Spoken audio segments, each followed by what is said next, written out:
Hello everyone. आज video द्वादश श्रेणी साहित्य ज्योतिर प्राबंधिक कृष्णचंद्र पाणिग्राही द्वारा रचित पुष्पपुर रे वर्षा वर्णर तृतीय भाग आलोचना करबा। आमे पूर्व भिडियो रे द्वितीय भाग आलोचना कर देइथिले एवं द्वितीय भाग रे आमे दरिद्र वनवासी मानक विषय आलोचना करथिले। आज ता पर ठारू पढ़िबा। तो चलंतु आज अधिक डेरी न करिक आज क्लास टी आरंभ करदबा। ताहाले हमर एई ठारू ही पढ़िबार थिला। जदि तोर क्लांति आसे तेबे मेघासन गंधमार्दन बा माल्यगिरी रे अवसर नेबु। जदि तू थकी जाऊ, क्लांति माने कौन? थकामी। जदि तू थकी जाऊ तेबे तू मेघासन गंधमार्दन बा माल्यगिरी रे अवसर नबु। अवसर अर्थ होची विश्राम। पर्वत मानकरे तू विश्राम नबु। गिरी संकुल ही महावनर महासंगीत सभ्य जगत शुणी नाही किंबा एहार असरंती रत्न भंडार को आज जाए कहीं कली नाही। पुणी कहउछंती कि गिरी संकुल एई पर्वतमालार विस्तीर्ण जंगलर महासंगीत। महासंगीत अर्थ होची प्रकृतिर मौन शांति किंबा प्राकृतिक ध्वनि गुड़िक। एई पर्वतमालार विस्तीर्ण जंगलरू बाहरुथिबा महासंगीत सभ्य जगत शुणी नाही किंबा एहार असरंती। असरंती अर्थ होची अक्षय, जे केबे भी सरे नाही। असरंती रत्न भंडार एठारे कौन हबो? अमूल्य प्राकृतिक संपद। कारण एठी प्रकृति विषय रे कहा जाउची, तेणु एठारे कौन हबो? अमूल्य प्राकृतिक संपद। ताहले कौन ना एहार असरंती रत्न भंडार को आज जाए कहीं कली नहीं किंबा कली अर्थ होची कलना करिनी। केही भी कौन कलना करि पारि नाहांती। विक्षुब्ध बारिराशर अगणित तरंग परि अनादि जुगरु एहार उदार संगीत एहारी बक्षरे ही मिसी आसुछि। पुणी कहउछंती कि विक्षुब्ध बारिराशर। विक्षुब्ध अर्थ होची अस्थिर बा अशांत। बारी अर्थ होची जल। ताले कहउछंती कि विक्षुब्ध बारिराशर एई अशांत जलराशिर अगणित तरंग परि अनादि जुगरु। अनादि जुग होची आदिहीन जुगरु। अनादि जुगरु को पुराणा जुगरु एहार उदार संगीत बा एहार महासंगीत एहारी बक्षरे। बक्षर अर्थ होची कौन ना हृदय मध्यरे। एहारी हृदय मध्यरे ही मिसी आसुछि। कहार? एई महावनरु बाहरुथिबा उदार संगीत तारी बक्षरे ही मिसी आसुछि, तारी मध्यरे ही मिसी आसुछि। ताले कौन कहले ना विक्षुब्ध बारिराशिर एई अशांत अस्थिर बारिराशिर जलराशिर अगणित तरंग परि। जोठार अधिक पानी थिबो प्रायतः समुद्र रे जेतेबेले तार ढेउ गुड़िक बहुत उच्चार शब्द करिके आसुथाए, किंतु जेतेबेले कूल हुए से सेठारे कौन मिसी जाई थाए। सेही परिका कहउछंती कि एई महावनर उदार संगीत, एई महावनरु बाहरुथिबा गभीर संगीत कौन तारी बक्षरे तारी छाती मध्यरे ही मिसी आसुछि। एही संगीत शुणिले मन अन्नामय धाम को चली जाए और विषाद पंकरु उठी जीवन कमल विकसित होई उठे। पुणी कहउछंती कि एही संगीत, एही महासंगीत को, एही उदार संगीत को शुणिले मन अन्नामय धाम को चली जाए। अन्नामय धाम अर्थ कौन? रोग और दुख भावर मुक्ति होई शांतिमय स्थान रे रहिबा। ताहले कौन कहउछंती ना एही संगीत शुणिले, एही महासंगीत किंबा उदार संगीत शुणिले मन अन्नामय धाम को चली जाए। सबु दुख और रोगरु मुक्ति पाए कि एक शांतिमय स्थान को चली जाए और विषाद पंकरु उठे कि, विषाद अर्थ होची दुख, दुखर पंकरु उठे कि जीवन कमल। जीवन कमल अर्थ होची पद्म। जीवन पद्म विकसित होई उठे। ताहले कौन कहउछंती? एही महासंगीत शुणिले मन एक शांतिमय स्थान को चली जाए एवं विषाद दुखर पंकरु उठे कि जीवन कमल, जीवनर पद्म विकसित होई उठे।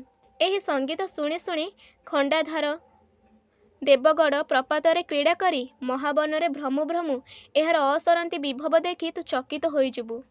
पुणी कहउछंती कि एही महासंगीत शुणी शुणी जेतेबेले तू खंडाधार और देवगढ़ प्रपातरे क्रीड़ा करिके जिबु, महावनरे भ्रमु भ्रमु महावनरे बुलु बुलु एहार असरंती विभव देखि, एहार असरंती महावनरे असरंती कार्य देखिकी तू चकित होई जिबु, तू आश्चर्य होई जिबु। तो नेक्स्ट को चलंतु। दुखिनी जननी अयोग्य संतान मानक भୟରେ एहिठारे ही असरंती रत्न भंडार लुचाई रखिछि। पुणी कहउछंती कि दुखिनी जननी, एठारे दुखिनी जननी काहाकू कहा जायछि? हमर धरा माँ को। ताहले एई दुखिनी जननी अयोग्यर संतान मानक भୟରେ, अयोग्यर संतान काहाकू कहा जायछि? जो माने प्रति क्षण रे प्रकृति को बिकी भांगी के खाउछंती सेई मानकू कौन कहा जायछि? अयोग्यर संतान। कहउछंती कि दुखिनी जननी निजर अयोग्यर संतान मानक भୟରେ କେତେଗୁଡ଼ିଏ ଅଯୋଗ୍ୟର ସନ୍ତାନମାନଙ୍କ ଭୟରେ ଏଇଠାରେ ହିଁ ଏଇ ମହାବନରେ ହିଁ ଅସରନ୍ତି ରତ୍ନଭଣ୍ଡାରକୁ ଲୁଚାଇ ରଖିଛି। ଅସରନ୍ତି ମୂଲ୍ୟବାନ ପ୍ରାକୃତିକ ସମ୍ପଦକୁ ଲୁଚାଇ ରଖିଛି। କେଉଁଠାରେ? ଏଇ ମହାବନରେ। ଘନ ତୁ ଦେଖି ସ୍ତମ୍ଭିତ ହବୁ ଯେ ଉତ୍କଳବାସୀ ଭାଗୀରଥୀ ତୀରରେ ବସି ପିପାସୀ ଓ ରତ୍ନସ୍ତୂପରେ ବସି ଉପବାସୀ ହେଉଛି। ପୁଣି କହୁଛନ୍ତି କି ଘନ ତୁ ଦେଖିଲେ ଚକିତ ହବୁ, ତୁ ଦେଖିଲେ ଘନ ତୁ ଦେଖିଲେ ସ୍ତମ୍ଭିତ ହବୁ, ତୁ ଦେଖିଲେ ଚକିତ ହବୁ କିମ୍ବା ଆଶ୍ଚର୍ଯ୍ୟ ହବୁ ଯେ ଏଇ ଉତ୍କଳବାସୀ, ଏଇ ଓଡ଼ିଶାବାସୀ ଭାଗୀରଥୀ ତୀରରେ ବସି, ଭାଗୀରଥୀର କୂଳରେ ବସି ମଧ୍ୟ ପିପାସୀ ଶୋଷିଲା ଓ କ'ଣ ରତ୍ନସ୍ତୂପରେ ବସି ମଧ୍ୟ ଉପବାସୀ ଭୋକିଲା ହେଉଛନ୍ତି। ତାହେଲେ ନେକ୍ସଟକୁ ଚାଲନ୍ତୁ। ଏହି ମହାବନରୁ ପଶ୍ଚିମାଭିମୁଖରେ ତୋର ବିଜୟ ରଥ ବାହି ସୂକ୍ଷ୍ମଶାଳୀର ଗନ୍ତାଘର ସମ୍ବଲପୁର ଅଞ୍ଚଳରେ ପହଞ୍ଚିଯିବୁ। ପୁଣି କହୁଛନ୍ତି କି ଏହି ମହାବନରୁ ପଶ୍ଚିମ ଅଭିମୁଖରେ ତୋର ବିଜୟ ରଥକୁ ଦୌଡ଼ାଇ ନେବୁ, ସୂକ୍ଷ୍ମଶାଳୀର ଗନ୍ତାଘର ସମ୍ବଲପୁର ଅଞ୍ଚଳରେ ପହଞ୍ଚିବୁ।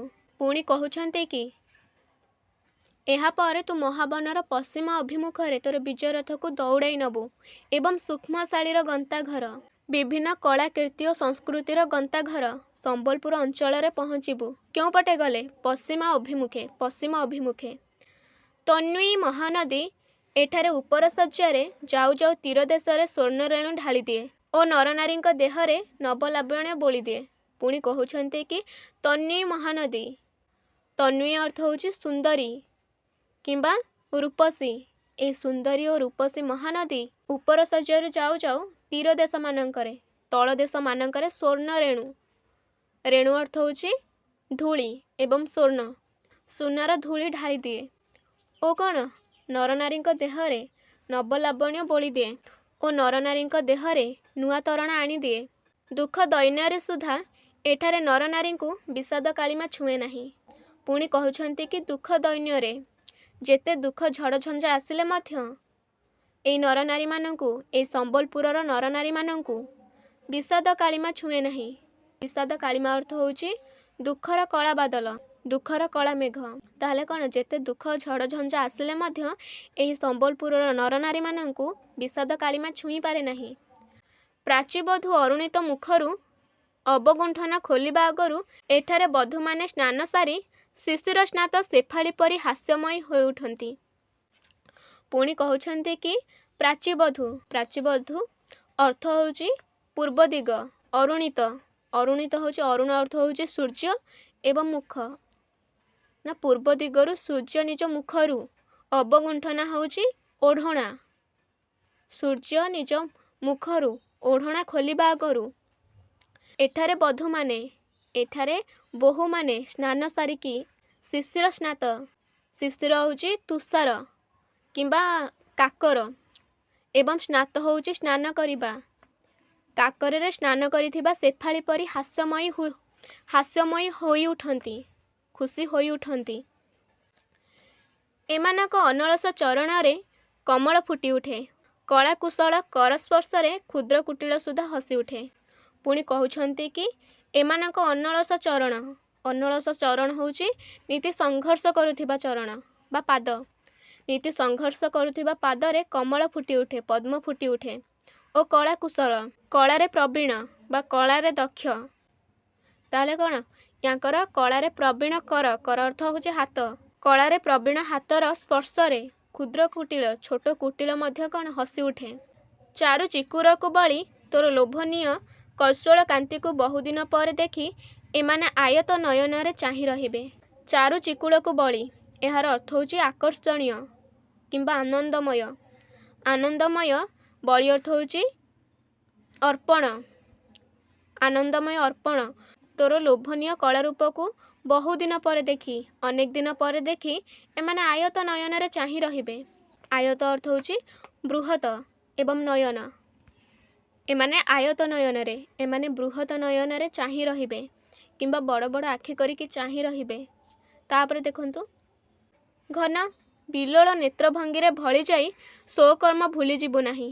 କେଦାର ଭରା ବାରିପାତରେ ସମ୍ବଲପୁରକୁ ଶ୍ୟାମଳ କରି ଆସିବୁ।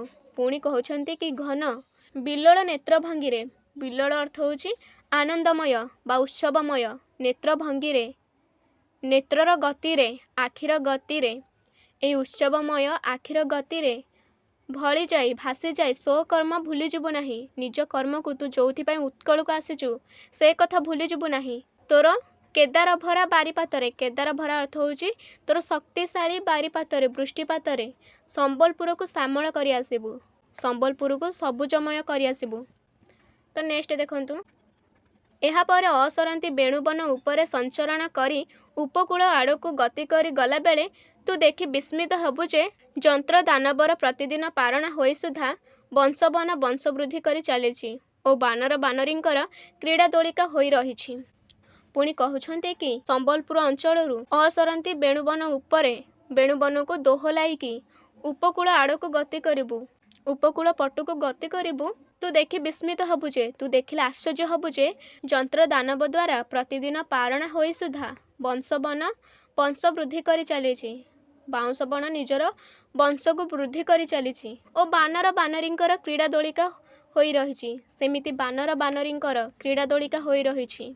एही वंश वन को वायु हिल्लोଳରେ दोहलाई ओ समस्त अंचल को श्यामल करी टंकिल अनुगोल पथरे कपिलास स्पर्श करी उपकूल रे पहुँचवा आगरू दूरर सौधाबली देखि जानिबु जे एही सेही कटक उत्कलर उत्तमांग।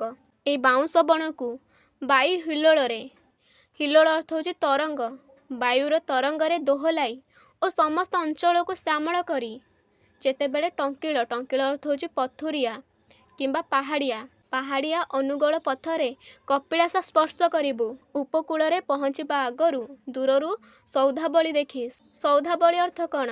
कुटिल बा प्रासाद अनेक गुड़िए सौंदर्यर प्रतिष्ठा देखि जानिबु जे एही सेही कटक, ये होची सेही कटक उत्कलर उत्तमांग। उत्तमांग होची मस्तक, ताले ये होची सेही कटक ओडिशार मस्तक। घन एही थिला दिने गर्वित गजपतिर राजधानी। पुणी कहउछन्ति कि घन एई कटक थिला दिने गर्वित गजपतिर राजधानी। ये कौन? गर्वित गजपतिर राजधानी थिला। आउ एइठारे ही तार अजय बाहिनी झटिका बेगरे दुर्गरु दुर्गांतर गति करी चलीथिला एवं एइठारे ही एई कटकरे ही ए गजपतिर अजय बाहिनी जे केबे भी कौन पराजित हुए नहीं, हारे नहीं, झटिका बेगरे दुर्गरु दुर्गांतर को नहीं जाउथिले। झटिका अर्थ होची तीव्र गति रे दुर्गरु दुर्गांतर गति करी चलीथिला। स्मृतिपुत बिड़ाणसी आज मूर्तिकार अवलुप्त, मात्र लुंठित बारबाटीर स्खलित पस्तर रे तार स्मृति और कीर्ति आज जाए लगी रही ओ मर्कत केसरीर महाकीर्ति आज जाए चित्रोत्पलार मेखरा परि दिशुची। पुणी कहउछन्ति कि स्मृतिपुत बिड़ाणसी ए स्मरणीय बिड़ाणसी आज मूर्तिकार अवलुप्त हो जाइछि। स्मृति रे भरी रहिथिबा बिड़ाणसी आज मूर्तिकारे आज माटीर अवलुप्त हो जाइछि, लुप्त हो जाइछि बा मिसि जाइछि। मात्र लुंठित बारबाटीर, लुंठित होउछि चोरी हो जाइथिबा, ए चोरी हो जाइथिबा बारबाटीर स्खलित पत्थर रे खोला जाइथिबा पत्थर रे तार स्मृति और कीर्ति आज जाए लगी रही। मर्कत केसरीर महाकीर्ति आज जाए चित्रोत्पलार मेखरा परि दिशुची।